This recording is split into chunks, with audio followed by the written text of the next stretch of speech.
अखबार हाजिर है।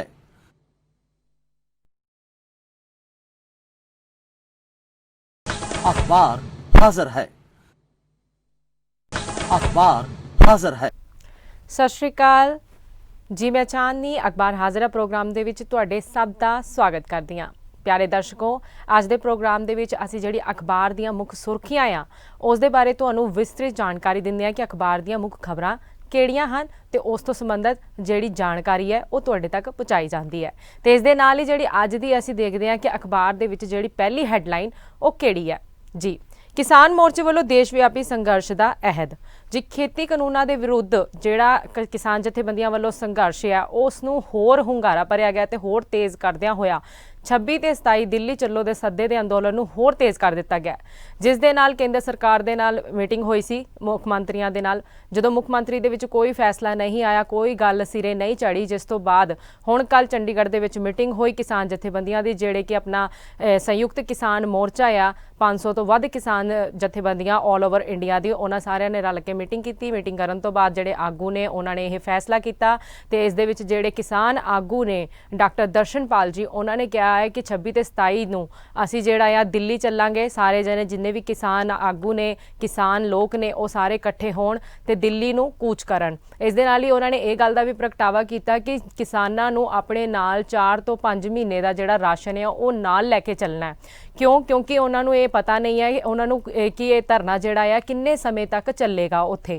ते इस गल दा उन्होंने कहा है कि तुसी इसनूं नाल लैके चलो कि तुसी जिहड़ा उत्थे धरना देना है अणमिठे समय दा आ, इस करके जिहड़ा 4 तो 5 महीने का राशन आ तुसी नाल लैके जाना आ। इस तो बाद उन्होंने एक गल होर भी कही है कि जे सरकार या पुलिस प्रशासन साडे धरने दे विच विघन पैदा करती है जां रोकदी है धरने नूं तां उस नूं मद्देनज़र रखते हुए ओह जिहड़ा आ इस दे खिलाफ उत्थे ही जिथे भी उन्हां नूं रोकिया जांदा है उत्थे ही वो धरना देणगे ते उत्थे ही जिहड़ा अंदोलन नूं होर तेज़ जिहड़ा आ ओह कीता जावेगा। इस दे नाल ही उन्होंने ये गल भी कही है कि जिहड़े पुलिस प्रशासन है जे वो कोई विघन पैदा करते हैं तां असीं जिहड़ा शांतिपूर्ण अंदोलन करनगे ते शांतिपूर्ण जिहड़ा अंदोलन है किसानां नूं करन दिता जावे। पर जे इहदे विच भी वो कोई भी परेशानी खड़ी करते हैं तां उस लई फिर असीं दिल्ली दी जिहड़ी घेराबंदी की जाएगी।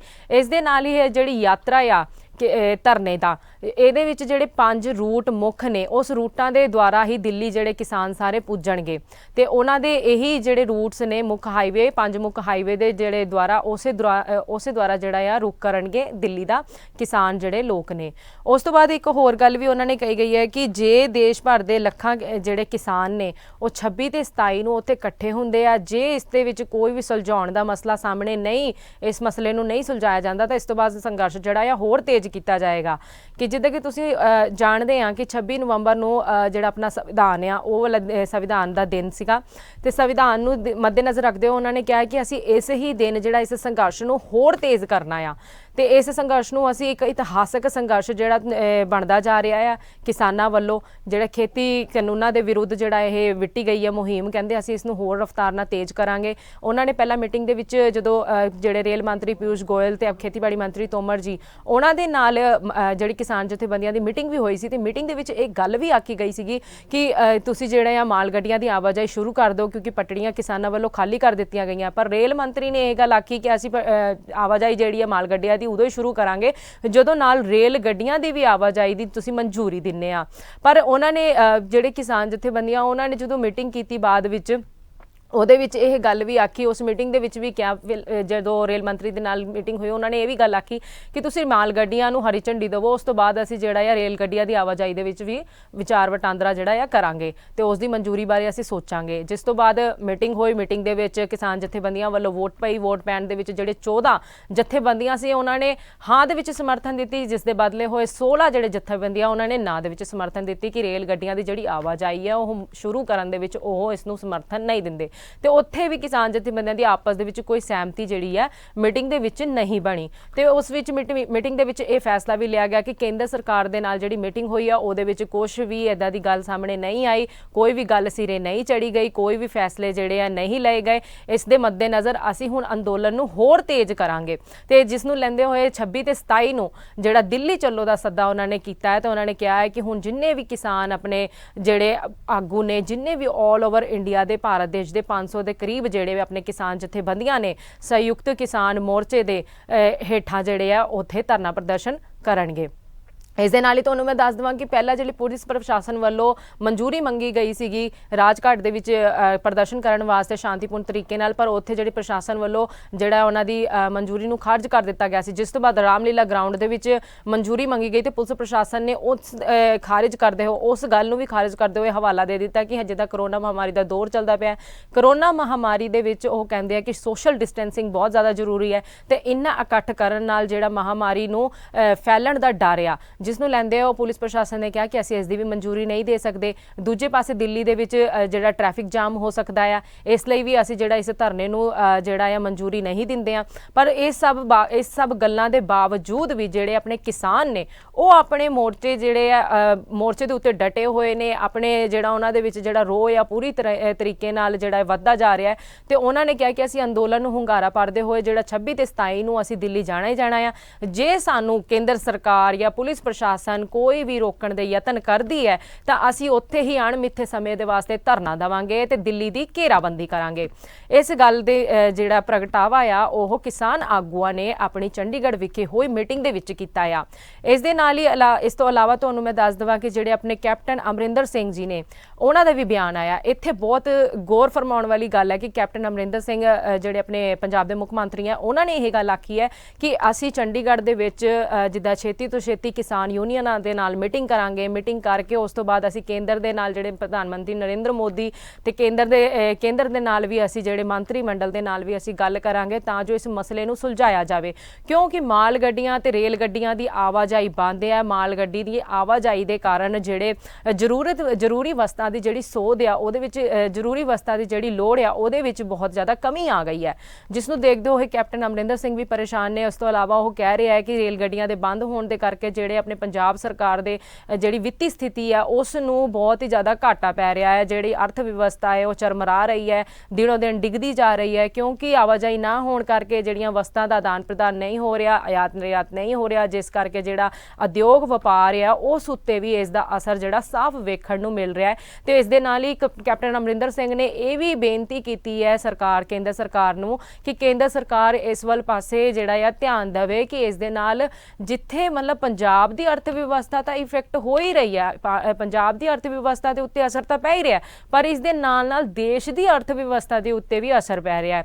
ਕਿਉਂਕਿ ਹੋਰ ਜਿਹੜੇ ਸੂਬੇ ਹੈ ਤੇ ਰੇਲ ਦੀ ਆਵਾਜਾਈ ਨਾ ਹੋਣ ਕਰਕੇ, ਮਾਲ ਗੱਡੀਆਂ ਦੀ ਆਵਾਜਾਈ ਨਾ ਹੋਣ ਕਰਕੇ ਜਿਹੜੇ ਹੋਰ ਵੀ ਸੂਬੇ ਹੈ ਉਹ ਵੀ ਪ੍ਰਭਾਵਿਤ ਹੋ ਰਹੇ ਹੈ, ਜਿਸ ਨੂੰ ਲੈਂਦੇ ਕੈਪਟਨ ਅਮਰਿੰਦਰ ਸਿੰਘ ਨੇ ਕਿਹਾ ਕਿ ਉਹ ਛੇਤੀ ਤੋਂ ਛੇਤੀ ਜਿਹੜੀ ਕਿਸਾਨ ਯੂਨੀਅਨਾਂ ਦੇ ਨਾਲ ਮੀਟਿੰਗ ਕਰਨਗੇ ਚੰਡੀਗੜ੍ਹ ਦੇ ਵਿੱਚ। ਗੱਲ ਕਰਨ ਤੋਂ ਬਾਅਦ ਉਹ ਫਿਰ ਕੇਂਦਰ ਸਰਕਾਰ ਤੇ ਜੇ ਲੋੜ ਪਈ ਤਾਂ ਜਿਹੜੇ ਆਪਣੇ ਦੇਸ਼ ਦੇ ਪ੍ਰਧਾਨ ਮੰਤਰੀ ਨੇ ਨਰਿੰਦਰ ਮੋਦੀ ਜੀ ਉਹਨਾਂ ਦੇ ਨਾਲ ਵੀ ਕਹਿੰਦੇ ਉਹ ਗੱਲ ਕਰਨਗੇ। ਇਸ ਜਿਹੜੀ ਖਬਰ ਦੇ ਵਿੱਚ ਇਹ ਸੀ। ਹੁਣ ਵੇਖਣਾ ਹੀ ਹੋਵੇਗਾ ਆਉਣ ਵਾਲੇ ਸਮੇਂ ਦੇ ਵਿੱਚ ਕਿ ਜਿਹੜੇ ਹੁਣ ਧਰਨਾ ਪ੍ਰਦਰਸ਼ਨ ਹੈ ਕਿਸਾਨ ਮੋਰਚੇ ਵੱਲੋਂ ਜਿਹੜਾ ਪੂਰੇ ਸੰਯੁਕਤ ਕਿਸਾਨ ਮੋਰਚੇ ਵੱਲੋਂ ਦਿੱਤਾ ਜਾਵੇਗਾ, ਉਸ ਧਰਨੇ ਤੋਂ ਬਾਅਦ ਜਿਹੜੀ ਸਰਕਾਰ ਆ ਉਹ ਕੁਝ ਫੈਸਲਿਆਂ ਦੇ ਵਿੱਚ ਗੌਰ ਕਰਦੀ ਹੈ ਜਾਂ ਸਹਿਮਤੀ ਪੇਸ਼ ਕਰਦੀ ਹੈ ਜਾਂ ਇਸ ਮਸਲੇ ਨੂੰ ਸੁਲਝਾਉਂਦੀ ਹੈ ਜਾਂ ਇਹ ਸੰਘਰਸ਼ ਹੋਰ ਤੇਜ਼ ਹੁੰਦਾ ਜਾਏਗਾ। ਜੀ ਹੁਣ ਇਸ ਦੇ ਨਾਲ ਹੀ ਆਪਾਂ ਰੁਕ ਕਰਦੇ ਹਾਂ ਅਗਲੀ ਖਬਰ ਦਾ। ਨਗਰੋਟਾ ਨੇੜੇ ਮੁਕਾਬਲੇ 'ਚ ਜੈਸ਼ ਦੇ 4 ਅਤਵਾਦੀ ਹਲਾਕ ਹੋ ਗਏ। ਤੁਹਾਨੂੰ ਮੈਂ ਦੱਸ ਦੇਵਾਂ ਕਿ ਜੰਮੂ ਕਸ਼ਮੀਰ ਦੇ ਨਗਰੋਟਾ ਜ਼ਿਲ੍ਹੇ ਦੇ ਵਿੱਚ ਜਿਹੜਾ ਮੁੱਖ ਮਾਰਗ ਗਿਆ ਉਹਦੇ ਉੱਤੇ ਅਤਵਾਦੀ ਗਤੀਵਿਧੀਆਂ ਕੀਤੀ ਗਈਆਂ, ਜਿਸ ਦੇ ਦੌਰਾਨ ਜਿਹੜੇ ਅਤਵਾਦੀਆਂ ਨੇ ਆਪਣੇ ਆਰਮੀ ਦੀ ਜਿਹੜੀ ਫੌਜ ਆ ਭਾਰਤ ਦੀ ਫੌਜ ਆ ਉਸ ਉੱਤੇ ਜਿਹੜੀ ਤੈਨਾਤੀ ਫੌਜ ਸੀਗੀ ਉਹਦੇ ਉੱਤੇ ਹਮਲਾ ਕਰ ਦਿੱਤਾ। ਤੁਹਾਨੂੰ ਮੈਂ ਦੱਸਦਾ ਜਿਹਦੇ ਵਿੱਚ 4 ਅਤਵਾਦੀ ਜਿਹੜੇ ਆ ਮਾਰੇ ਗਏ। ਮੁਕਾਬਲਾ ਹੋਇਆ ਸੀਗਾ ਆਪਣੀ ਭਾਰਤੀ ਫੌਜ ਦੇ ਵਿੱਚ ਤੇ ਅਤਵਾਦੀਆਂ ਦੇ ਵਿੱਚ ਜਿਸ ਦੌਰਾਨ ਜਿਹੜੇ ਆਪਣੇ 4 ਅਤਵਾਦੀ ਸੀਗੇ ਉਹ ਜਿਹੜੇ ਆ ਮਰ ਚੁੱਕੇ ਆ ਇਸ ਮੁੱਠਭੇੜ ਦੇ ਵਿੱਚ। ਤੁਹਾਨੂੰ ਮੈਂ ਦੱਸ ਦੇਵਾਂ ਕਿ ਜਿਹੜੇ ਇਹ ਅਤਵਾਦੀ ਸੀਗੇ ਇਹ ਇੱਕ ਟਰੱਕ ਦੇ ਵਿੱਚ ਜਾ ਰਹੇ ਸਨ।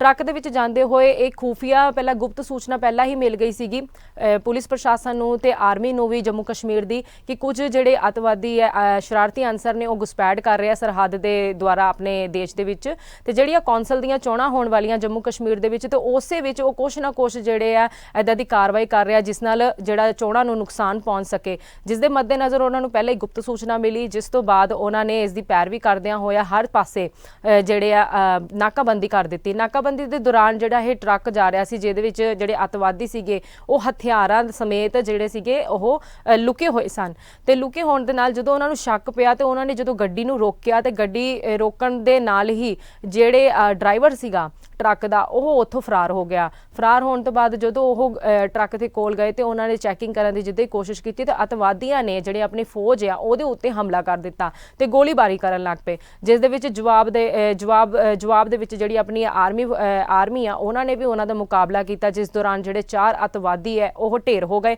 ਤੇ ਉਸ ਤੋਂ ਇਲਾਵਾ ਜਿਹੜੇ ਆਪਣੇ 2 ਸੀਗੇ ਆਰਮੀ ਆਫਿਸਰਸ ਉਹ ਜਿਹੜੇ ਨੇ ਜ਼ਖਮੀ ਹੋ ਗਏ। ਤੇ ਇਹਦੇ ਵਿੱਚ ਇਹ ਗਣੀਮਤ ਰਹੀ ਕਿ ਜਿਹੜਾ ਜਾਨ ਮਾਲ ਦਾ ਨੁਕਸਾਨ ਸਾਡੇ ਦੇਸ਼ ਵੱਲੋਂ ਹੈ ਹਾਲ ਫਿਲਹਾਲ ਤਾਂ ਨਹੀਂ ਹੋਇਆ ਆ, ਪਰ ਇਹ ਇੱਦਾਂ ਦੀਆਂ ਅੱਤਵਾਦੀ ਗਤੀਵਿਧੀਆਂ ਜਿਹੜਾ ਆ ਪਾਕਿਸਤਾਨ ਵੱਲੋਂ ਸਮੇਂ-ਸਮੇਂ ਸਿਰ ਹੁੰਦੀ ਰਹਿੰਦੀ ਹੈ। ਉਹਨਾਂ ਨੇ ਪਿਛਲੇ ਹੀ ਦਿਨ ਹਾਲੇ ਗ੍ਰੇਨੇਡ ਜਿਹੜਾ ਸੀਗਾ ਉਹ ਸੁੱਟਿਆ ਸੀਗਾ ਮੁੱਖ ਮਾਰਗ ਦੇ ਉੱਤੇ ਆਰਮੀ ਫੌਜ ਦੇ ਉੱਤੇ। ਗਣੀਮਤ ਇਹ ਰਹੀ ਕਿ ਜਿਹੜੀ ਆ ਆਪਣਾ ਗ੍ਰੇਨੇਡ ਆ ਉਹ ਸੜਕ ਦੇ ਉੱਤੇ ਹੀ ਫਟ ਗਿਆ, ਜਿਸ ਨਾਲ ਜਾਨ ਮਾਲ ਦਾ ਨੁਕਸਾਨ ਨਹੀਂ ਹੋਇਆ। ਫਿਲਹਾਲ ਇਹਨਾਂ ਦੇ ਕੀ ਕਹਿੰਦੇ ਆ ਜਿਹੜੇ ਹੋਰ ਵੀ ਜਿਹੜੀ ਗਤੀਵਿਧੀਆਂ ਆ ਉਹਦੇ ਉੱਤੇ ਵੀ ਧਿਆਨ ਰੱਖਿਆ ਜਾ ਰਿਹਾ ਕਿ ਕਿਤੇ ਅੱਤਵਾਦੀ ਜਿਹੜੇ ਆ ਘੁਸਪੈਠ ਕਰ ਰਹੇ ਹਨ ਤੇ ਕਿਸ ਤਰੀਕੇ ਨਾਲ ਉਹ ਇਸ ਨੂੰ ਅੰਜਾਮ ਦੇ ਰਹੇ ਹਨ ਅਜਿਹੀ ਜਿਹੜੀ ਆ ਮੰਦਭਾਗੀ ਗਤੀਵਿਧੀਆਂ ਨੂੰ। ਉਹਦੇ ਉੱਤੇ ਲਗਾਮ ਲਾਉਣ ਵਾਸਤੇ ਜਿਹੜਾ ਆਪਣਾ ਪ੍ਰਸ਼ਾਸਨ ਵੀ ਬਿਲਕੁਲ ਹੀ ਜ਼ਿਆਦਾ ਫੁਰਤੀ ਦੇ ਵਿੱਚ ਹੈ ਤੇ ਉਹ ਵੀ ਪੂਰੇ ਧਿਆਨ ਦੇ ਨਾਲ ਚੱਲਦਾ ਪਿਆ। ਖੂਫੀਆ ਏਜੰਸੀਆਂ ਵੀ ਜਿਹੜੀਆਂ ਉਹਨਾਂ ਦੇ ਵੀ ਪੂਰੀ ਜਿਹੜਾ ਧਿਆਨ ਆ ਇਹਨਾਂ ਦੇ ਉੱਤੇ ਬਣਿਆ ਹੋਇਆ ਹੈ ਤਾਂ ਜੋ ਚੋਣ ਦੇ ਦੌਰਾਨ ਕੋਈ ਵੀ ਅਣਸੁਖਾਵੀ ਘਟਨਾ ਆ ਉਹ ਵਾਪਰ ਨਾ ਸਕੇ। ਇਸ ਦੇ ਨਾਲ ਹੀ ਅਸੀਂ ਰੁਕ ਕਰਾਂਗੇ ਅਗਲੀ ਖਬਰ ਦਾ ਕਿ ਅਗਲੀ ਖਬਰ ਕਿਹੜੀ ਹੈ। ਜੀ ਈਡੀ ਵੱਲੋਂ ਰਾਣਿੰਦਰ ਕੋਲੋਂ 6 ਘੰਟੇ ਪੁੱਛਗਿੱਛ ਕੀਤੀ ਗਈ। ਜੀ ਮੁੱਖ ਮੰਤਰੀ ਕੈਪਟਨ ਅਮਰਿੰਦਰ ਸਿੰਘ ਦੇ ਪੁੱਤਰ ਰਾਣਿੰਦਰ ਸਿੰਘ ਨੂੰ ਈਡੀ ਵੱਲੋਂ ਤਲਬ ਕੀਤਾ ਗਿਆ। ਉਹਨਾਂ ਨੂੰ ਤੁਹਾਨੂੰ ਅਸੀਂ ਦੱਸ ਦਈਏ ਕਿ ਇਹਨਾਂ ਨੂੰ ਜਿਹੜਾ ਤਲਬ ਕੀਤਾ ਗਿਆ ਸੀ ਫੇਮਾ ਕੇਸ ਦੇ ਵਿੱਚ ਤਲਬ ਕੀਤਾ ਗਿਆ ਸੀਗਾ। ਇਹਨਾਂ ਨੂੰ ਪਹਿਲਾਂ ਜਿਹੜਾ ਆ 2 ਵਾਰੀ ਸੰਮਨ ਜਾਰੀ ਕੀਤੇ ਗਏ ਸਨ, ਪਰ ਜਿਹੜੇ ਰਾਣਿੰਦਰ ਜੀ ਸੀਗੇ ਉਹ ਪੇਸ਼ ਨਹੀਂ ਹੋਏ। ਹੁਣ ਜਿਹੜੇ ਈਡੀ ਦੇ ਸਾਹਮਣੇ ਕੱਲ ਰਾਣਿੰਦਰ ਜਿਹੜੇ ਆ ਦਫ਼ਤਰ ਦੇ ਵਿੱਚ ਪੇਸ਼ ਹੋਏ। ਦਫ਼ਤਰ ਦੇ ਵਿੱਚ ਉਹਨਾਂ ਤੋਂ ਬਹੁਤ ਹੀ ਜ਼ਿਆਦਾ ਘੰਟੇ ਤੱਕ ਜਿਹੜੇ ਆ ਗੱਲਬਾਤ ਹੋਈ। ਸਵੇਰੇ 11:05 ਤੇ ਉਹ ਦਫ਼ਤਰ ਦੇ ਵਿੱਚ ਦਾਖਲ ਹੋਏ ਨੇ ਤੇ ਲੰਬੀ ਪੁੱਛਗਿੱਛ ਤੋਂ ਬਾਅਦ ਉਹ ਸ਼ਾਮੀ 4:55 ਤੇ ਜਿਹੜੇ ਦਫ਼ਤਰ ਚੋਂ ਬਾਹਰ ਆਏ। ਇਸ ਤੋਂ ਬਾਅਦ ਮੀਡੀਆ ਦੇ ਨਾਲ ਗੱਲਬਾਤ ਕਰਦਿਆਂ ਹੋਇਆ ਉਹਨਾਂ ਨੇ ਇਹੀ ਕਿਹਾ ਕਿ ਜਿਹੜੀ ਵੀ ਈਡੀ ਦੀ ਕਾਰਵਾਈ ਹੋਏਗੀ ਉਹਦੇ ਵਿੱਚ ਉਹ ਉਹਨਾਂ ਦੇ ਨਾਲ ਪੂਰੇ ਨਾਲ ਨੇ, ਉਹਨਾਂ ਦਾ ਸਾਥ ਦੇਣਗੇ ਤੇ ਜੋ ਵੀ ਕਾਰਵਾਈ ਅੱਗੇ ਵੱਧਦੀ ਜਾਏਗੀ ਉਹ ਉਸ ਦਾ ਸਾਥ ਦੇਣਗੇ। ਇਸ ਤੋਂ ਪਹਿਲਾਂ 2 ਵਾਰੀ ਜਦੋਂ ਸੰਮਨ ਬਾਰੇ ਪੁੱਛਿਆ ਗਿਆ ਤੇ ਉਹਨਾਂ ਨੇ ਕਿਹਾ ਕਿ ਤੁਹਾਨੂੰ ਸੰਮਨ ਜਾਰੀ ਹੋਏ ਸੀ ਪਰ ਤੁਸੀਂ ਈਡੀ ਵਿੱਚ ਪੇਸ਼ ਨਹੀਂ ਹੋਏ। ਤੇ ਉਹਨਾਂ ਨੇ ਕਿਹਾ ਕਿ ਜਦੋਂ 2 ਵਾਰੀ ਪਹਿਲਾਂ ਤਾਂ ਇੱਕ ਮੀਟਿੰਗ ਦੇ ਵਿੱਚ ਸੀਗਾ, ਸੰਸਦ ਦੀ ਮੀਟਿੰਗ ਸੀਗੀ, ਜਿਸ ਕਰਕੇ ਮੈਂ ਪੇਸ਼ ਨਹੀਂ ਹੋ ਸਕਿਆ। ਦੂਜੀ ਵਾਰੀ ਉਹਨਾਂ ਨੇ ਹਵਾਲਾ ਦਿੱਤਾ ਕਿ ਮੈਂ ਬਿਮਾਰ ਪੈ ਗਿਆ ਸੀਗਾ, ਜਿਸ ਨਾਲ ਮੇਰੀ ਤਬੀਅਤ ਖਰਾਬ ਹੋ ਗਈ ਸੀ, ਬੁਖਾਰ ਹੋਣ ਦੇ ਕਰਕੇ, ਖੰਘ ਹੋਣ ਦੇ ਕਰਕੇ ਮੈਂ ਕੁਆਰੰਟੀਨ ਸੀਗਾ, ਜਿਸ ਕਰਕੇ ਮੈਂ ਦੂਜੀ ਵਾਰੀ ਪੇਸ਼ ਨਹੀਂ ਹੋਇਆ। ਪਰ ਮੈਂ ਹੁਣ ਤੀਜੀ ਵਾਰੀ ਪੇਸ਼ ਹੋ ਗਿਆ ਹਾਂ। ਪੁੱਛਗਿੱਛ ਹੋਈ ਹੈ। ਪੁੱਛਗਿੱਛ ਜਿਹੜੀ ਹੈ ਹੁਣ ਵੀ ਹੋਰ ਵੀ ਅੱਗੇ ਵਧੇਗੀ। ਜੋ ਕੁਝ ਵੀ ਈਡੀ ਨੂੰ ਜਿੱਥੇ ਵੀ ਮੇਰੀ ਜ਼ਰੂਰਤ ਹੈ ਮੈਂ ਉੱਥੇ ਉਹਨਾਂ ਦੇ ਬਿਲਕੁਲ ਨਾਲ ਖੜਾ ਹਾਂ ਤੇ ਇਸ ਕਾਰਵਾਈ ਦੇ ਵਿੱਚ ਮੈਂ ਬਿਲਕੁਲ ਉਹਨਾਂ ਦਾ ਸਾਥ ਦੇਵਾਂਗਾ। ਹੁਣ ਜਿਹੜਾ ਨੈਕਸਟ ਜਿਹੜੀ ਖਬਰ ਆ ਉਹ ਹੈ CBI ਜਾਂਚ ਲਈ ਸੂਬਾ ਸਰਕਾਰਾਂ ਦੀ ਸਹਿਮਤੀ ਜ਼ਰੂਰੀ। ਸੁਪਰੀਮ ਕੋਰਟ ਨੇ ਅਹਿਮ ਫੈਸਲਾ ਸੁਣਾਉਂਦਿਆਂ ਹੋਇਆ ਕਿਹਾ ਆ ਕਿ ਜਿਹੜੀ CBI ਹੈ ਉਸ ਨੂੰ ਜਾਂਚ ਕਰਨ ਵਾਸਤੇ ਪਹਿਲੇ ਸੂਬੇ ਦੀ ਸਰਕਾਰ ਆ ਉਸ ਦੀ ਸਹਿਮਤੀ ਲੈਣੀ ਜ਼ਰੂਰੀ ਹੈ, ਉਸ ਦੀ ਮਨਜ਼ੂਰੀ ਲੈਣਾ ਬਹੁਤ ਹੀ ਜ਼ਿਆਦਾ ਜ਼ਰੂਰੀ ਹੈ। ਤੁਹਾਨੂੰ ਅਸੀਂ ਦੱਸ ਦਈਏ ਕਿ ਥੋੜੇ ਵਕਤ ਪਹਿਲਾਂ ਹੀ ਕੈਪਟਨ ਅਮਰਿੰਦਰ ਸਿੰਘ ਨੇ ਇਹ ਫੈਸਲਾ ਲਿਆ ਸੀ 8 ਸੂਬਿਆਂ ਦੇ ਨਾਲ ਕਿ ਅਸੀਂ ਜਿਹੜੀ ਆ CBI ਦੀ ਜਾਂਚ ਪਹਿਲਾਂ ਖੁੱਲੀ ਸਹਿਮਤੀ ਸੀਗੀ ਕਿ CBI ਜਿਹੜੀ ਆਪਣੀ ਮਨਮਰਜ਼ੀ ਦੇ ਮਨਮਰਜ਼ੀ ਅਨੁਸਾਰ ਜਿਹੜੀ ਹੈ ਕਾਰਵਾਈ ਕਰ ਸਕਦੀ ਹੈ, ਸੂਬੇ ਦੇ ਵਿੱਚ CBI ਜਾਂਚ ਕਰ ਸਕਦੀ ਹੈ। ਪਰ ਉਹਨਾਂ ਨੇ ਇਸ ਫੈਸਲੇ ਨੂੰ ਰੱਦ ਕਰ ਦਿੱਤਾ, ਨੋਟੀਫਿਕੇਸ਼ਨ ਜਾਰੀ ਕੀਤੀ ਤੇ ਉਹਨਾਂ ਨੇ ਇਹ ਗੱਲ ਕਹਿ ਦਿੱਤੀ ਕਿ ਹੁਣ ਅੱਜ ਤੋਂ ਬਾਅਦ ਜਿਹੜੀ ਪੰਜਾਬ ਦੇ ਵਿੱਚ ਜੇ CBI ਨੂੰ ਕਿਸੇ ਕੇਸ ਦੇ ਪ੍ਰਤੀ ਜਾਂਚ ਕਰਨੀ ਹੈ ਤੇ ਸਭ ਤੋਂ ਪਹਿਲਾਂ ਉਹਨਾਂ ਨੂੰ ਸਰਕਾਰ ਵੱਲੋਂ ਮਨਜ਼ੂਰੀ ਲੈਣੀ ਪਏਗੀ ਤੇ ਜਿਸ ਨੂੰ ਸਮਰਥਨ ਵੀ ਸੁਪਰੀਮ ਕੋਰਟ ਵੱਲੋਂ ਦੇ ਦਿੱਤਾ ਗਿਆ ਹੈ। ਪੰਜਾਬ ਤੋਂ ਇਲਾਵਾ ਜਿਹੜੇ 8 ਹੋਰ ਸੂਬੇ ਨੇ ਉਹਨਾਂ ਨੇ ਵੀ ਇਸ ਚੀਜ਼ ਨੂੰ ਮੰਨਿਆ ਤੇ ਇਸ ਚੀਜ਼ ਨੂੰ ਲਾਗੂ ਕੀਤਾ ਕਿ ਜਿਹੜੀ CBI ਹੈ ਉਹ ਆਪਣੇ ਵੱਲੋਂ ਜਾਂਚ ਜਿਹੜੀ ਹੈ ਉਹ ਨਹੀਂ ਕਰ ਸਕਦੀ, ਆਪਣੇ ਮਨਮਰਜ਼ੀ ਦੇ ਮੁਤਾਬਿਕ ਜਿਹੜਾ ਆ ਉਹ ਜਾਂਚ ਨਹੀਂ ਕਰ ਸਕਦੀ। ਤੇ ਇਸ ਦੇ ਨਾਲ ਹੀ ਹੁਣ CBI ਦੇ ਉੱਤੇ ਸੁਪਰੀਮ ਕੋਰਟ ਨੇ ਵੀ ਕਹਿ ਦਿੱਤਾ ਕਿ ਜੇ CBI ਨੂੰ ਜਾਂਚ ਕਰਨੀ ਹੈ ਤਾਂ ਸਭ ਤੋਂ ਪਹਿਲਾਂ ਉਹਨਾਂ ਨੂੰ ਸੂਬੇ ਦੀਆਂ ਸਰਕਾਰਾਂ ਤੋਂ ਮਨਜ਼ੂਰੀ ਲੈਣੀ ਪਵੇਗੀ। ਜੀ ਉਸ ਤੋਂ ਬਾਅਦ ਨੈਕਸਟ ਅਸੀਂ ਖਬਰ ਵੱਲ ਵਧਦੇ ਹਾਂ।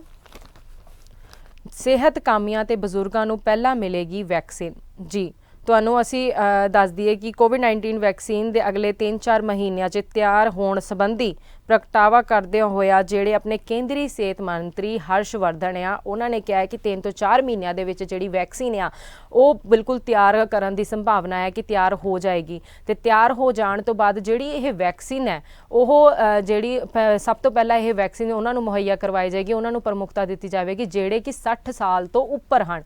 60 ਸਾਲ ਤੋਂ ਜਿਹੜੇ ਉੱਪਰ ਹਨ ਉਹਨਾਂ ਨੂੰ ਪਹਿਲਾਂ ਜਿਹੜੀ ਇਹ ਵੈਕਸੀਨ ਮੁਹੱਈਆ ਕਰਵਾਈ ਜਾਏਗੀ। ਦੂਜੇ ਚਰਨ ਦੇ ਵਿੱਚ ਜਿਹੜੇ 50 ਤੋਂ 60 ਸਾਲ ਦੀ ਉਮਰ ਦੇ ਵਿਚਕਾਰ ਹਨ ਤੇ ਜਿਨ੍ਹਾਂ ਨੂੰ ਕੋਈ ਬਿਮਾਰੀ ਵੀ ਹੈ, ਬਿਮਾਰੀ ਹੋਣ ਦੇ ਚਲਦੇ ਆ ਉਹਨਾਂ ਨੂੰ ਵੀ ਇਹ ਵੈਕਸੀਨ ਜਿਹੜੀ ਹੈ ਮੁਹੱਈਆ ਕਰਵਾਈ ਜਾਏਗੀ। ਤੇ ਤੀਜੇ ਚਰਨ ਤੋਂ ਬਾਅਦ ਜਿਹੜੇ ਹੈ ਘੱਟ ਉਮਰ ਦੇ 50 ਤੋਂ ਘੱਟ ਉਮਰ ਦੇ ਜਿਹੜੇ ਲੋਕ ਹੋਣਗੇ ਉਹਨਾਂ ਨੂੰ ਇਸ ਵੈਕਸੀਨ ਦਾ ਜਿਹੜੇ ਹੈ ਉਪਯੋਗ ਕਰਨ ਦੀ ਜਿਹੜੀ ਮਨਜ਼ੂਰੀ ਦਿੱਤੀ ਜਾਵੇਗੀ। ਉਹਨਾਂ ਨੇ ਇਹੀ ਕਿਹਾ ਇਸ ਦੇ ਨਾਲ ਹੀ ਜਿਹੜਾ ਕਰੋਨਾ ਮਹਾਮਾਰੀ ਦਾ ਦੌਰ ਰਿਹਾ, ਦੇਸ਼ ਨੂੰ ਬਹੁਤ ਹੀ ਜ਼ਿਆਦਾ ਜਿਹੜੇ ਆ ਮਾੜੇ ਹਾਲਾਤਾਂ ਦਾ ਸਾਹਮਣਾ ਕਰਨਾ ਪਿਆ। ਦੇਸ਼ ਦੇ ਵਿੱਚ ਲੋਕਡਾਊਨ ਵੀ ਕੀਤਾ ਗਿਆ ਤਾਂ ਜੋ ਕੋਈ ਵੀ ਇਸ ਕਰੋਨਾ ਮਹਾਮਾਰੀ ਦੇ ਚਪੇਟ ਦੇ ਵਿੱਚ ਨਾ ਆ ਸਕੇ। ਲੋਕਡਾਊਨ ਦੇ ਬਾਅਦ ਜਿਹੜੇ ਆ ਲੋਕ ਫਿਰ ਵੀ ਆਪਣੇ ਘਰਾਂ ਦੇ ਵਿੱਚ ਲੋਕਾਂ ਨੂੰ ਕਿਹਾ ਗਿਆ ਆ ਕਿ WHO ਦੀ ਜਿਹੜੀਆਂ ਗਾਈਡਲਾਈਨਸ ਨੇ ਉਸ ਨੂੰ ਤੁਸੀਂ ਫੋਲੋ ਕਰੋ ਕਿ ਜਿਹੜਾ ਮਾਸਕ ਆ ਉਹ ਲਗਾਉਣਾ ਜ਼ਰੂਰੀ ਹੈ, ਸੈਨੀਟਾਈਜ਼ਰ ਦੀ ਵਰਤੋਂ ਕਰਨਾ ਜ਼ਰੂਰੀ ਹੈ। ਜੇ ਤੁਸੀਂ ਕਿਤੇ ਸਫ਼ਰ ਕਰਦੇ ਆ ਤੇ ਸੀਟਾਂ ਨੂੰ ਜਾਂ ਜਿਹੜੇ ਜਿੱਥੇ ਵੀ ਤੁਸੀਂ ਬੈਠਦੇ ਆ ਉਸ ਜਗ੍ਹਾ ਨੂੰ ਸੈਨੀਟਾਈਜ਼ ਕਰਨਾ ਬਹੁਤ ਜ਼ਿਆਦਾ ਜ਼ਰੂਰੀ ਹੈ ਤਾਂ ਜੋ ਇਸ ਜਿਹੜਾ ਕੋਵਿਡ ਦੀ ਬੈਕਟੀਰੀਆ ਆ ਉਸ ਤੋਂ ਬਚਿਆ ਜਾ ਸਕੇ। ਇਸ ਤੋਂ ਇਲਾਵਾ ਉਹਨਾਂ ਨੇ ਇਹ ਵੀ ਕਿਹਾ ਕਿ WHO ਦੀ ਗਾਈਡਲਾਈਨਸ ਹੈ ਕਿ ਜਿਹੜਾ ਵੀ ਮਾਸਕ ਪਾਉਣੇ ਬਹੁਤ ਜ਼ਿਆਦਾ ਜ਼ਰੂਰੀ ਹੈ। ਜਿਹੜਾ ਅਗਲੇ ਸਾਲ ਦੇ ਮਤਲਬ ਜਨਵਰੀ ਫਰਵਰੀ ਤੱਕ ਜਿਹੜੀ ਵੈਕਸੀਨ ਆ ਜਾਏਗੀ, ਉਸ ਤੋਂ ਬਾਅਦ ਮਾਰਚ ਅਪ੍ਰੈਲ ਤੱਕ ਜਿਹੜੀ ਹੈ ਇਸ ਨੂੰ ਅਸੀਂ ਮੁਹੱਈਆ ਕਰਵਾਉਣਾ ਵੀ ਸਟਾਰਟ ਕਰ ਦੇਵਾਂਗੇ। ਤੇ ਇਸ ਦੇ ਨਾਲ ਹੀ ਉਹਨਾਂ ਨੇ ਇਸ ਗੱਲ ਦਾ ਵੀ ਪ੍ਰਗਟਾਵਾ ਕਰ ਦਿੱਤਾ, ਸਾਫ਼ ਕਹਿ ਦਿੱਤਾ ਕਿ ਜਿਹੜੀ ਆਹ 3 ਚਰਨ ਦੇ ਵਿੱਚ ਵੈਕਸੀਨ ਹੈ ਉਹ ਦਿੱਤੀ ਜਾਵੇਗੀ। ਸਭ ਤੋਂ ਪਹਿਲਾਂ ਜਿਹੜੇ 60 ਸਾਲ ਤੋਂ ਵੱਡੀ ਉਮਰ ਦੇ ਲੋਕ ਨੇ, ਕਰੋਨਾ ਚਪੇਟ ਦੇ ਵਿੱਚ ਨੇ, ਉਹਨਾਂ ਨੂੰ ਪਹਿਲ ਦਿੱਤੀ ਜਾਵੇਗੀ। ਤੇ ਇਸ ਤੋਂ ਇਲਾਵਾ ਇੱਕ ਹੋਰ ਗੱਲ ਉਹਨਾਂ ਨੇ ਕਹੀ ਹੈ ਕਿ ਇਹਦੇ ਵਿੱਚ ਜਿਹੜੇ ਮੁੱਖ ਤੌਰ ਤੇ ਪਹਿਲ ਉਹਨਾਂ ਨੂੰ ਦਿੱਤੀ ਜਾਏਗੀ ਜਿਹੜੇ ਕਿ ਕਰੋਨਾ ਦੇ ਵਕਤ ਦੇ ਵਿੱਚ ਕੰਮ ਕਰ ਰਹੇ ਨੇ, ਮੈਡੀਕਲ ਡਿਪਾਰਟਮੈਂਟਸ ਵਾਲੇ, ਜਿੰਨੇ ਵੀ ਮੈਡੀਕਲ ਡਿਪਾਰਟਮੈਂਟਸ ਵਾਲੇ ਆ ਜਿਹੜੇ ਕਿ ਕਰੋਨਾ ਮਹਾਮਾਰੀ ਦੇ ਖਿਲਾਫ ਕੰਮ ਕਰ ਰਹੇ ਹਨ, ਉਹਨਾਂ ਨੂੰ ਸਭ ਤੋਂ ਮੁੱਖ ਤੌਰ ਤੇ ਪ੍ਰਮੁੱਖਤਾ ਦਿੱਤੀ ਜਾਵੇਗੀ ਇਸ ਵੈਕਸੀਨ ਦੀ ਤਾਂ ਜੋ ਉਹਨਾਂ ਦੀ ਜਾਨ ਜਿਹੜੀ ਬਚ ਸਕੇ ਤੇ ਉਹ ਸੁਰੱਖਿਅਤ ਰਹਿ ਸਕਣ ਤੇ ਇਸ ਦੇ ਨਾਲ ਹੀ ਜਿਹੜੇ ਦੂਸਰੇ ਲੋਕ ਨੇ ਕਰੋਨਾ ਨਾਲ ਪ੍ਰਭਾਵਿਤ ਨੇ ਉਹਨਾਂ ਨੂੰ ਵੀ ਉਹ ਬਚਾ ਸਕਣ। ਇਸ ਗੱਲ ਦਾ ਪ੍ਰਗਟਾਵਾ ਜਿਹੜਾ ਆ ਉਹ ਸਿਹਤ ਮੰਤਰੀ, ਕੇਂਦਰ ਸਿਹਤ ਮੰਤਰੀ ਹਰਸ਼ਵਰਧਨ ਵੱਲੋਂ ਕੀਤਾ ਗਿਆ। ਜੀ ਇਸ ਤੋਂ ਬਾਅਦ ਅਗਲੀ ਖਬਰ ਵੱਲ ਅਸੀਂ ਵਧਦੇ ਹਾਂ। ਭਾਜਪਾਈਆਂ ਦੇ ਰੰਗ 'ਚ ਕਿਸਾਨਾਂ ਨੇ ਪਾਇਆ ਭੰਗ। ਜੀ ਇੱਥੇ ਤੁਹਾਨੂੰ ਮੈਂ ਦੱਸ ਦੇਵਾਂ ਕਿ ਜਿਹੜੇ ਬਠਿੰਡਾ ਦੇ ਮਿੱਤਲਮਾਨ ਨੇੜੇ ਭਾਰਤੀ ਜਨਤਾ ਪਾਰਟੀ ਵੱਲੋਂ ਦਫ਼ਤਰ ਖੋਲ੍ਹਣ ਦਾ ਐਲਾਨ ਕੀਤਾ ਗਿਆ ਸੀ ਤੇ ਦਫ਼ਤਰ ਦਾ ਉਦਘਾਟਨ JP ਨੱਡਾ ਜਿਹੜੇ ਕਿ ਉਹਨਾਂ ਵੱਲੋਂ ਕੀਤਾ ਜਾਣਾ ਸੀਗਾ। ਪਰ ਜਿਹੜੇ ਆਪਣੇ ਕਿਸਾਨ ਅੰਦੋਲਨ ਨੂੰ ਵਧਾਵਾ ਦਿੰਦੇ ਹੋਏ ਜਿਹੜੇ ਕਿਸਾਨ ਜਥੇਬੰਦੀਆਂ ਦੇ ਵਿੱਚ ਜਿਹੜੇ ਕਿਸਾਨ ਨੂੰ ਜਿਹੜੇ ਕਿਸਾਨ ਆਗੂ ਹੋ ਗਏ ਤੇ ਉਹਨਾਂ ਦੇ ਨਾਲ ਔਰਤਾਂ, ਬੱਚੇ, ਜਿੰਨੇ ਵੀ ਲੋਕ ਨੇ ਉਹਨਾਂ ਨੇ ਧਰਨਾ ਦੇ ਦਿੱਤਾ। BJP ਦੇ ਦਫ਼ਤਰਾਂ ਤੋਂ ਬਾਅਦ ਜਿਹੜੇ ਕਿ ਨਵੇਂ ਖੋਲ੍ਹੇ ਜਾਣੇ ਸਨ, ਧਰਨਾ ਦੇਣ ਤੋਂ ਬਾਅਦ ਉਹਨਾਂ ਨੇ ਨਾਅਰੇਬਾਜ਼ੀ ਕੀਤੀ ਸਰਕਾਰ ਦੇ ਖਿਲਾਫ। ਉਹਨਾਂ ਨੇ ਕਿਹਾ ਹੈ ਕਿ ਕਾਲੇ ਕਾਨੂੰਨਾਂ ਨੂੰ ਰੱਦ ਕੀਤਾ ਜਾਵੇ ਤੇ ਜਿਹੜੇ ਇਹ ਦਫ਼ਤਰ ਜਿਹੜੇ ਪੰਜਾਬ ਦੇ ਵਿੱਚ ਖੋਲ੍ਹੇ ਜਾ ਰਹੇ 2022 ਦੀ ਇਲੈਕਸ਼ਨਾਂ ਦੀ ਤਿਆਰੀ ਨੂੰ ਲੈ ਕੇ ਤੇ ਇਹ ਜਿਹੜੇ ਅਸੀਂ ਖੋਲ੍ਹਣ ਨਹੀਂ ਦੇਣੇ। ਤੇ ਅਸੀਂ ਦੱਸ ਦਈਏ ਕਿ ਜਿੱਦਾਂ ਕਿ ਖੇਤੀ ਕਾਨੂੰਨ ਬਣਾਏ ਗਏ ਹਨ, ਖੇਤੀ ਕਾਨੂੰਨਾਂ ਨੂੰ ਪਾਸ ਵੀ ਕਰ ਦਿੱਤਾ ਗਿਆ, ਲੇਕਿਨ ਕੇਂਦਰ ਦੇ ਖਿਲਾਫ, ਖੇਤੀ ਕਾਨੂੰਨਾਂ ਦੇ ਖਿਲਾਫ ਜਿਹੜੇ ਇੰਨੇ ਲੰਮੇ ਸਮੇਂ ਤੋਂ ਜਿਹੜੇ ਕਿਸਾਨ ਨੇ ਉਹ ਧਰਨਾ ਪ੍ਰਦਰਸ਼ਨ ਕਰ ਰਹੇ ਆ, ਇਹਨਾਂ ਦੇ ਖਿਲਾਫ ਖੜੇ ਹੋਏ ਆ ਡਟ ਕੇ, ਪਰ ਫਿਰ ਵੀ ਕੇਂਦਰ ਸਰਕਾਰ ਜਿਹੜੀ ਆ ਉਹ ਟੱਸ ਦੀ ਮਸ ਨਹੀਂ ਹੋ ਰਹੀ, ਕਾਨੂੰਨਾਂ ਦੇ ਵਿੱਚ ਸੋਧ ਨਹੀਂ ਕਰ ਰਹੀ ਹੈ। ਤੇ ਇਸ ਤੋਂ ਇਲਾਵਾ ਲੋਕਾਂ ਨੇ ਇਹ ਵੀ ਗੱਲ ਆਖੀ ਹੈ ਕਿ ਅਸੀਂ ਜਿਹੜੇ ਪੰਜਾਬ ਦੇ ਵਿੱਚ ਜਿਹੜੀ ਹੈ ਸਰਕਾਰ ਇਹ ਨਹੀਂ ਆਉਣ ਦੇਵਾਂਗੇ, ਜਿਸ ਨੂੰ ਲੈਂਦੇ ਹੋ ਉਹਨਾਂ ਨੇ ਇਸ ਦਫ਼ਤਰ ਨੂੰ ਵੀ ਖੋਲ੍ਹਣ ਤੋਂ ਇਨਕਾਰ ਕਰ ਦਿੱਤਾ ਤੇ ਦਫ਼ਤਰਾਂ ਦੇ ਬਾਹਰ ਜਿਹੜੇ ਆ ਰੋਸ ਮੁਜ਼ਾਹਰਾ ਕੀਤਾ ਆ ਕਿ ਇਹ ਦਫ਼ਤਰ ਜਿਹੜੇ ਨਹੀਂ ਖੋਲ੍ਹੇ ਜਾਣਗੇ। ਤੁਹਾਨੂੰ ਅਸੀਂ ਦੱਸ ਦਈਏ ਕਿ 2022 ਦੀ ਇਲੈਕਸ਼ਨ ਨੂੰ ਲੈ ਕੇ ਹੁਣ ਤੋਂ ਹੀ ਤਿਆਰੀਆਂ ਜਿਹੜੀ ਹੈ ਭਾਜਪਾ ਉਹ ਕੱਸੀ ਬੈਠੀ ਹੈ। ਪੰਜਾਬ ਦੇ ਵਿੱਚ ਹੁਣ ਤੋਂ ਹੀ ਰਣਨੀਤੀ ਜਿਹੜੀ ਉਲੀਕੀ ਜਾ ਰਹੀ ਹੈ ਕਿ ਪੰਜਾਬ ਦੇ ਵਿੱਚ ਕਿਸ ਤਰੀਕੇ ਦੇ ਨਾਲ ਜਿਹੜੀ ਆਹ ਸਰਕਾਰ ਆ ਉਹ ਆ ਸਕਦੀ ਹੈ। 117 ਸੀਟਾਂ ਦੇ ਉੱਤੇ ਚੋਣ ਲੜਨ ਦੀ ਜਿਹੜਾ ਇਹ ਐਲਾਨ ਵੀ ਕੀਤਾ ਗਿਆ ਭਾਜਪਾ ਵੱਲੋਂ ਕਿ ਅਸੀਂ 117 ਸੀਟਾਂ ਦੇ ਉੱਤੇ ਜਿਹੜੇ ਆਪਣੇ ਉਮੀਦਵਾਰ ਆ 2022 ਦੇ ਵਿੱਚ ਉਤਾਰਾਂਗੇ ਤੇ ਅਸੀਂ ਕੋਸ਼ਿਸ਼ ਕਰਾਂਗੇ ਕਿ ਸਾਡੀ ਜਿਹੜੀ ਭਾਜਪਾ ਦੀ ਸਰਕਾਰ ਆ ਉਹ ਪੰਜਾਬ ਦੇ ਵਿੱਚ ਆਵੇ। ਇਸ ਸਮੇਂ ਜਿਹੜੇ ਕੇਂਦਰ ਦੇ ਵਿੱਚ ਹੈ ਭਾਜਪਾ ਦੀ ਸਰਕਾਰ ਚੱਲਦੀ ਪਈ ਹੈ। ਬੀਤੇ ਸਮੇਂ ਬਿਹਾਰ ਦੇ ਵਿੱਚ ਵੀ ਜਿਹੜੀ ਹੈ ਗੱਠਜੋੜ BJP ਦਾ ਰਿਹਾ ਨਿਤਿਸ਼ ਕੁਮਾਰ ਦੇ ਨਾਲ, NDA ਜਿਹੜੀ ਆ ਉਸਨੇ ਫਤਿਹ ਕਰ ਲਿਆ ਤੇ ਇਸ ਦੇ ਨਾਲ ਹੀ ਉਹ ਬਹੁਤ ਉੱਭਰ ਕੇ ਸਾਹਮਣੇ ਆਏ। ਉੱਥੇ ਵੀ ਜਿਹੜਾ ਆ ਸੱਤਾ ਦੇ ਵਿੱਚ ਭਾਜਪਾ ਆ ਗਈ ਹੈ। ਮੁੱਖ ਮੰਤਰੀ ਦੀ ਪਦਵੀ ਦੇ ਉੱਤੇ ਨਿਤਿਸ਼ ਕੁਮਾਰ ਨੂੰ ਬਿਠਾਇਆ ਗਿਆ ਹੈ। ਪਰ ਹੁਣ ਇੱਥੇ ਜਿਹੜਾ ਆ ਉਹ ਇਹ ਗੱਲ ਲੋਕਾਂ ਨੇ ਆਖੀ ਹੈ, ਖਾਸਾ ਨਿਰਾਸ਼ ਨੇ, ਕਿਉਂਕਿ ਖੇਤੀ ਕਾਨੂੰਨ ਦੇ ਖਿਲਾਫ ਉਹ ਲਗਾਤਾਰ ਜਿਹੜੇ ਆ ਰੋਸ ਮੁਜ਼ਾਹਰੇ ਕਰ ਰਹੇ ਆ। ਆਪਣੇ ਘਰਾਂ ਨੂੰ ਛੱਡ ਕੇ ਆਪਣੀ ਫਸਲਾਂ ਵੀ ਉਹਨਾਂ ਦੀਆਂ ਖਰਾਬ ਹੋ ਰਹੀਆਂ ਕਿਸਾਨਾਂ ਦੀ। ਕਿਸਾਨ ਦੇ ਨਾਲ ਨਾਲ ਉਹਨਾਂ ਦੇ ਪਰਿਵਾਰ, ਉਹਨਾਂ ਦੇ ਬੱਚੇ, ਉਹ ਵੀ ਡਟੇ ਹੋਏ ਨੇ। ਟੋਲ ਪਲਾਜ਼ਿਆਂ ਨੂੰ ਰੋਕਿਆ ਹੋਇਆ ਹੈ, ਸੜਕਾਂ ਦੇ ਉੱਤੇ ਧਰਨਾ ਪ੍ਰਦਰਸ਼ਨ ਕਰ ਰਿਹਾ, ਆਪਣੀ ਆਵਾਜ਼ ਨੂੰ ਬੁਲੰਦ ਕਰ ਰਿਹਾ ਕਿ ਕੋਈ ਉਹਨਾਂ ਦੀ ਗੱਲਾਂ ਨੂੰ ਸੁਣੇ ਕਿ ਇਹ ਜਿਹੜੇ ਕਾਨੂੰਨ ਨੇ ਸਾਡੇ ਹਿੱਤਾਂ ਦੇ ਵਿੱਚ ਨਹੀਂ ਹੈ। ਤੇ ਜਿਸ ਨੂੰ ਦੇਖਦੇ ਹੋਇਆ ਉਹ ਹੁਣ ਕਹਿ ਰਿਹਾ ਕਿ ਜੇ ਪੰਜਾਬ ਦੀ ਜਿਹੜੀ ਪੰਜਾਬ ਦੇ ਵਿੱਚ ਅਸੀਂ ਜਿਹੜੀ ਇਹ ਸਰਕਾਰ ਦੇ ਜਿਹੜੇ ਦਫ਼ਤਰ ਹੈ ਨਹੀਂ ਖੁੱਲਣ ਦੇਵਾਂਗੇ। ਇਸ ਤੋਂ ਇਲਾਵਾ ਜਿਹੜੀ ਕੇਂਦਰ ਸਰਕਾਰ ਭਾਜਪਾ ਦੀ ਸਰਕਾਰ ਹੈ ਉਹ ਹਾਲੇ ਤੱਕ ਕੋਈ ਵੀ ਇਹੋ ਜਿਹੀ ਸੁਣਵਾਈ ਨਹੀਂ ਕਰਦੀ ਪਈ ਹੈ ਤੇ ਇਸ ਤੋਂ ਅਸੀਂ ਬਹੁਤ ਹੀ ਜ਼ਿਆਦਾ ਖਾਸਾ ਨਿਰਾਸ਼ ਹਾਂ, ਜਿਸ ਨੂੰ ਲੈਂਦੇ ਹੋਏ ਅਸੀਂ ਇਹ ਜਿਹੜੇ ਦਫ਼ਤਰ ਆ ਭਾਜਪਾ ਦੇ ਉਹ ਅਸੀਂ ਨਹੀਂ ਖੁੱਲਣ ਦੇਵਾਂਗੇ, ਜਿਸ ਨੂੰ ਲੈਂਦੇ ਹੋਇਆ ਲੋਕਾਂ ਵੱਲੋਂ, ਕਿਸਾਨ ਯੂਨੀਅਨਾਂ ਵੱਲੋਂ ਧਰਨਾ ਪ੍ਰਦਰਸ਼ਨ ਜਿਹੜਾ ਆ ਦਫ਼ਤਰਾਂ ਦੇ ਬਾਹਰ ਬੀਜੇਪੀ ਦੇ ਦਿੱਤਾ ਗਿਆ ਜੀ। ਇਸ ਦੇ ਨਾਲ ਹੀ ਮੈਂ ਤੁਹਾਨੂੰ ਇੱਕ ਹੋਰ ਖਬਰ ਦੱਸਣਾ ਚਾਹਾਂਗੀ ਜਿਹੜਾ ਕਿ ਆਪਣੇ ਸਰਹੱਦ ਦੇ ਨਾਲ ਜਿਹੜਾ ਦੇਸ਼ ਹੈ ਪਾਕਿਸਤਾਨ ਤੋਂ ਹੈ। ਹਾਫਿਜ਼ ਸਈਦ ਨੂੰ 10 ਸਾਲ ਕੈਦ ਦੀ ਸਜ਼ਾ ਦਿੱਤੀ ਗਈ ਹੈ ਜੀ। ਪਾਕਿਸਤਾਨ ਦੀ ਅੱਤਵਾਦ ਵਿਰੋਧੀ ਅਦਾਲਤ ਦੇ ਵੱਲੋਂ ਜਿਹੜੇ JDU ਦੇ ਸਰਗਣਾ ਆ ਕੀ ਕਹਿੰਦੇ ਹਾਫਿਜ਼ ਸਈਦ, ਉਸ ਨੂੰ 10 ਸਾਲ ਦੀ ਸਜ਼ਾ ਦੇ ਦਿੱਤੀ ਗਈ ਹੈ ਕਿ ਉਸ ਨੂੰ ਇਹਨਾਂ ਦੇ ਨਾਲ ਜਿਹੜੇ 4 ਨੇਤਾ ਹੋਰ ਵੀ ਜਿਹੜੇ ਅਦਾਲਤ ਨੇ ਵਿਰੋਧੀ ਠਹਿਰਾਏ ਨੇ ਕਿ ਇਹ ਜਿਹੜੇ ਅੱਤਵਾਦੀ ਗਤੀਵਿਧੀਆਂ ਉਹਨਾਂ ਨੂੰ ਸਮਰਥਨ ਦਿੰਦੇ ਹਨ ਤੇ ਉਹਨਾਂ ਨੂੰ ਫੰਡਿੰਗ ਕਰਦੇ ਹਨ, ਜਿਸ ਨਾਲ ਜਿਹੜਾ ਅੱਤਵਾਦ ਆ ਉਹ ਦੇਸ਼ ਦੇ ਵਿੱਚ ਫੈਲ ਰਿਹਾ ਹੈ। ਤੇ ਸੰਯੁਕਤ ਰਾਸ਼ਟਰ ਵੱਲੋਂ ਪਹਿਲਾਂ ਹੀ ਇਹਨਾਂ ਨੂੰ ਜਿਹੜਾ ਆ ਦੋਸ਼ੀ ਠਹਿਰਾਇਆ ਗਿਆ ਆ ਤੇ ਹੁਣ ਜਿਹੜੀ ਆ ਅਦਾਲਤ ਆ ਉਹਨੇ ਵੀ ਕਹਿ ਦਿੱਤਾ ਹੈ ਕਿ ਇਹਨਾਂ ਨੂੰ ਹੁਣ 10 ਸਾਲ ਦੀ ਜਿਹੜੀ ਸਜ਼ਾ ਹੋਵੇਗੀ ਹਾਫਿਜ਼ ਸਈਦ ਨੂੰ। ਹਾਫਿਜ਼ ਸਈਦ ਦੇ ਨਾਲ ਜਿਹੜੇ 4 ਹੋਰ ਨੇਤਾ ਨੇ ਉਹਨਾਂ ਨੂੰ ਵੀ ਜਿਹੜਾ ਆ ਇਸ ਦੇ ਵਿੱਚ ਲਿਆਂਦਾ ਗਿਆ ਕਿ ਇਹਨਾਂ ਨੂੰ ਵੀ ਜਿਹੜਾ ਸਜ਼ਾ ਆ ਉਹ ਦਿੱਤੀ ਜਾਵੇਗੀ। ਤੇ ਇਸ ਦੇ ਨਾਲ ਹੀ ਤੁਹਾਨੂੰ ਮੈਂ ਦੱਸ ਦੇਵਾਂ ਕਿ ਮੁੰਬਈ ਦੇ ਵਿੱਚ ਜਿਹੜਾ ਅੱਤਵਾਦੀ ਹਮਲਾ ਹੋਇਆ ਸੀਗਾ ਕਸਾਬ ਵੱਲੋਂ, ਉਸ ਹਮਲੇ ਦੇ ਵਿੱਚ ਵੀ ਕਿਹਾ ਗਿਆ ਸੀਗਾ ਕਿ ਉਸ ਦੀ ਪੈਰਵੀ ਜਿਹੜੀ ਆ ਹਾਫਿਜ਼ ਸਈਦ ਨੇ ਹੀ ਕੀਤੀ ਸੀ ਤੇ ਉਸ ਅੱਤਵਾਦੀਆਂ ਨੂੰ ਜਿਹੜੀ ਫੰਡਿੰਗ ਵੀ ਹੈ ਉਹ ਵੀ ਹਾਫਿਜ਼ ਸਈਦ ਵੱਲੋਂ ਹੀ ਦਿੱਤੀ ਹੋਈ ਸੀ। ਕਈ ਵਾਰੀ ਬਹੁਤ ਲਗਾਤਾਰ ਸਮੇਂ ਸਿਰ ਜਿਹੜਾ ਹਾਫਿਜ਼ ਸਈਦ ਆ ਉਹ ਕੁਝ ਨਾ ਕੁਝ ਸਰਹੱਦ ਤੇ ਸ਼ਰਾਰਤੀ ਅਨਸਰ ਹੋ ਗਏ, ਅੱਤਵਾਦੀ ਹੋ ਗਏ, ਉਹਨਾਂ ਨੂੰ ਘੁਸਪੈਠ ਕਰਵਾਉਂਦਾ ਰਹਿੰਦਾ ਹੈ ਤਾਂ ਜੋ ਸਾਡੇ ਭਾਰਤ ਦੇਸ਼ ਨੂੰ ਨੁਕਸਾਨ ਪਹੁੰਚ ਸਕੇ ਤੇ ਇੱਥੇ ਬਹੁਤ ਹੀ ਜ਼ਿਆਦਾ ਜਿਹੜਾ ਆ ਮਾਹੌਲ ਤਣਾਅਪੂਰਨ ਹੋ ਸਕੇ। ਉਸ ਤੋਂ ਬਾਅਦ ਇੱਕ ਹੋਰ ਚੀਜ਼ ਜਿਹੜੀ ਹਾਫਿਜ਼ ਸਈਦ ਹੈ ਉਹਦੇ ਤੇ ਇਹ ਵੀ ਦੋਸ਼ ਲੱਗਿਆ ਹੈ ਕਿ ਇਹ ਜਿਹੜਾ ਫੰਡਿੰਗ ਵੀ ਕਰਦਾ ਰਹਿੰਦਾ ਹੈ, ਗਤੀਵਿਧੀਆਂ ਨੂੰ ਵਧਾਉਂਦਾ ਵੀ ਹੈ, ਨਵੀਂ ਜਨਰੇਸ਼ਨ ਦਾ ਬ੍ਰੇਨ ਵਾਸ਼ ਕਰਕੇ ਉਹਨਾਂ ਨੂੰ ਇਸ ਅੱਤਵਾਦੀ ਗਤੀਵਿਧੀਆਂ ਆ ਉਹਨਾਂ ਦੇ ਵਿੱਚ ਵੀ ਇਹ ਲੈ ਜਾਂਦਾ ਆ। ਤੇ ਇਹਦੇ ਕਈ ਵਾਰ ਮਨਸੂਬੇ ਜਿਹੜੇ ਆ ਆਪਣੇ ਦੇਸ਼ ਦੇ ਜਿਹੜੇ ਆਰਮੀ ਫੋਰਸ ਨੇ ਜਾਂ ਏਜੰਸੀਆਂ ਜਾਂ ਰॉ ਏਜੰਸੀ ਹੋ ਗਈ ਜਾਂ ਹੋਰ ਏਜੰਸੀਆਂ ਹੋ ਗਈ, IB ਵਰਗੀ ਏਜੰਸੀਆਂ, ਉਹਨਾਂ ਨੇ ਕਈ ਵਾਰੀ ਇਹਦੇ ਮਨਸੂਬਿਆਂ ਦੇ ਉੱਤੇ ਪਾਣੀ ਵੀ ਫੇਰਿਆ ਆ। ਪਰ ਫਿਲਹਾਲ ਇਹ ਬਹੁਤ ਖੁਸ਼ੀ ਦੀ ਗੱਲ ਆ ਕਿ ਇਹ ਜਿਹੜੀ 10 ਸਾਲ ਦੀ ਸਜ਼ਾ ਆ ਹੁਣ ਹਾਫਿਜ਼ ਸਈਦ ਨੂੰ ਅਦਾਲਤ ਵੱਲੋਂ ਦੇ ਦਿੱਤੀ ਗਈ ਹੈ ਜੀ। ਇਸ ਦੇ ਨਾਲ ਹੀ ਮੈਂ ਤੁਹਾਨੂੰ ਦੱਸਣਾ ਚਾਹਾਂਗੀ ਕਿ ਅੱਜ ਦੀ ਅਖਬਾਰ ਦੀਆਂ ਮੁੱਖ ਖਬਰਾਂ ਦੇ ਵਿੱਚ ਇੰਨਾ ਹੀ ਤੇ ਕੱਲ ਫਿਰ ਇਸੇ ਸਮੇਂ ਹਾਜ਼ਰ ਹੋਵਾਂਗੇ ਨਵੀਆਂ ਖਬਰਾਂ ਦੇ ਨਾਲ ਤੇ ਉਦੋਂ ਤੱਕ ਬਣੇ ਰਹੋ ਸਾਡੇ ਨਾਲ ਜੀ। अखबार हाजिर है। अखबार हाजिर है।